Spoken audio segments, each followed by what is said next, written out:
देखिए अभी बारिश तो शुरू हो गई, उमस बढ़ गई है, तो इसके इस मौसम में वायरस की ग्रोथ बहुत होती है।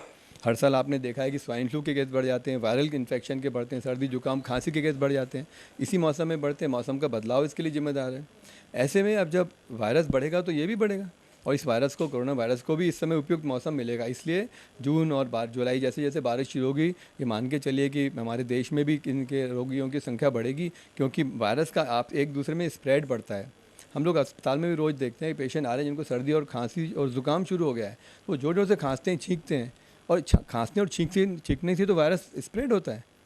और यहाँ पर थोड़ी भी कम कोताही रह जाएगी, यदि व्यक्ति ठीक से एटिकेट्स का पालन नहीं करेगा, छींकने खांसने का मास्क छूटेगा, तो बहुत ज़्यादा जोर से ड्रॉपलेट्स हवा में उड़ेंगे। 6 फीट 7 फीट 8 फीट तक उड़ के जाते हैं। तो इस समय स्प्रेड होने का बहुत ज़्यादा डर रहेगा, इसलिए सबको चौकन्ने रहना है। हर व्यक्ति को सोचना है कि मैं मास्क पहनूं, कभी खांसी आए तो मैं इस तरह कफ एटिकेट्स का पालन करूं, या अपने शर्ट के अंदर में ऐसे करके, सो दैट मैं इन्फेक्शन फैलाऊं नहीं, साथ में दूसरा व्यक्ति का प्रोटेक्शन हो और दूसरा व्यक्ति मास्क पहने। तो इस तरह से हमको अब इस तरह चौकन्ने रहना होगा, जिससे सभी लोग देश में संक्रमण से बचें और हमारे देश में रोगियों की संख्या में कमी आए।